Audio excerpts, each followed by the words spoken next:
not going anywhere. Yeah, we'll see. Aww, my two favourite ladies. I just watched this last night and I was, whoa, there's a lot of stuff that happens. I went on a ride. But just kicking it off, what was it like playing the two sides of this story and also filming that? What was it like logistically handling it, Robin, for you? It was, you know how you do pixel sheets? And you go, okay, let's print out all of the perspective reactions from each woman.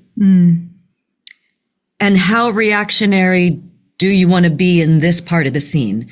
So we would do 2 or 3 takes and just do varying degrees so that we could choose in the editing room how far we wanted to take one perspective versus the other. Mm-hmm. But literally we had our script supervisor doing lists of check, we got that tone, we got that emotion. What we're missing is these two. Yeah. I mean, I think that really helps because when I was watching the scenes, I would be like, oh, I wonder what this character thinks of this scene. And then when we would flip, I'd be like, oh, okay, this is exactly what I was, because it's different the way the scene plays out and how the person interprets it as well. So I'm curious for you, Olivia, like what was it like playing those two versions? Well, it was brilliant because Robin cleverly directed the two perspectives to, we're not rehashing the same scene. The shots are different. Elements of the scene are different. You see one element of the scene in one perspective, and then like 3 seconds later, you see a different element of the scene in another perspective. So it always felt new and frenetic, and the energy was still kept up, even when we shot the scene in the house going when Cherry meets Laura for the first time, so many different ways and so many different times, but because they were all so different, it kept it alive, which was brilliant. Because sometimes you're on shows where you only have like one scene over 3 days and you're like, I can't remember what I'm saying anymore by the second day. But this really like kept the energy. And I mean, there's a lot of layers to both Laura and Cherry. I mean, these characters are, every time I thought I had something figured out, we'd switch perspectives and I'd be like, okay, so I was wrong about all of them. What was it for you? What was the aha moment when it came to unlocking the essence of your character?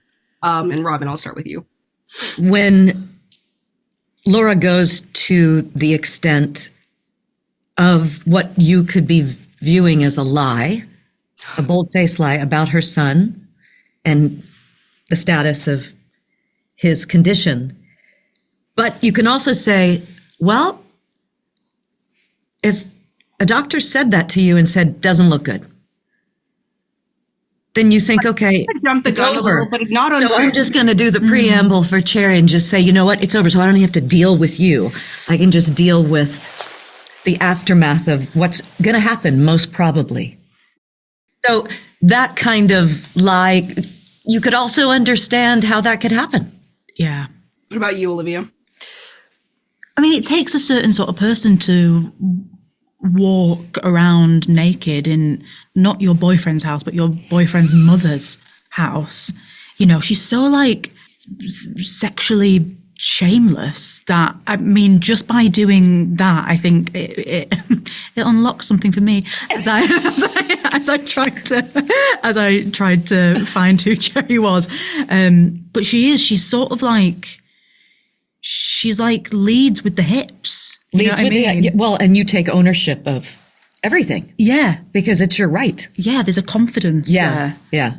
Very determined. She's very ruthlessly confident, I feel like. And she kind of has to be, because another thing that I really liked about this is sort of the socioeconomical layers of these two characters. I mean, especially for Cherry coming in as somebody who's from a working class background and seeing like this world and how expensive it is. And she's like maxing out her credit card just to like sort of get by. I thought that was really interesting as far as sort of getting into understanding her perspective. Because when we first meet her, we're kind of like, oh, she's a lot. And then you see that backstory come in. There's a lot of ambiguity in this show. And I think by the end of it, I'm still not sure how I feel about any of the characters. Is there a question that you still had about your character after the story that wasn't answered, that you want an answer for? Yeah, I'm like Cherry and Daniel's wedding. Like, it seemed to be a very muted affair, which I just wonder what the sort of the thinking around that was for Cherry, and because you think it would be this like big, bold, opulent, like the first wedding celebration. Yeah. Yeah, it's we needed to pull in the more traditional aspects of dynamics, class, socioeconomic level, and how people operate in those arenas. But you wanted to give little crumbs because we're all very layered people. And if we didn't have those layers and those reactions that probably come from our past, and we don't even know why we reacted that way, but it's old stuff. And that's why you perceive differently than how it actually happened, because it's your own personal experience that you're bringing into that moment, which is what the show's about. Yeah, I mean, I definitely agree. And, I'm going to get into some of this.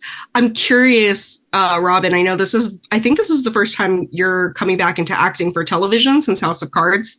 What has it been like seeing where the TV landscape has gone since you first started in House of Cards? Wow. There's an abundant amount of content and competition. And because of the world today with social media and TikTok, clickbait, that's all people want to eat. So you're kind of bordering this line of, well, I don't want to give everything away and I don't want to buy into the system in that way. But it is the world. It's the world we live in. And so for me, having been in business for 40 years, I had to just shift my lane. And you basically have to adhere to the way this system is run. The system is different now that we have these devices and everything is about likes and who's tuning in and how many followers. And we didn't really have that years ago. Yeah. But the streaming platform has given them the fast food. Yeah, it's a monster that needs to be fed. Yeah, they have to feed it.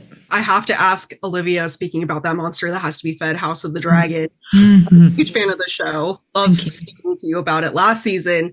Can you tease anything about this show, what we're going to see for your character specifically? Well, I think I can say for the show that it starts off with a bang. The first two eps were essentially supposed to be our finale last year, so you can just imagine coming into that sort of energy. It's bigger than and more ferocious than ever before, I think, is what I can say. Okay, well, I'm looking forward to it. Thank you so much for talking with me. I can't wait for people to watch the show. I need to talk about it with like 10 people because there was a lot happening for me personally. But thank you so much for spending the time. Thank you. Cheers.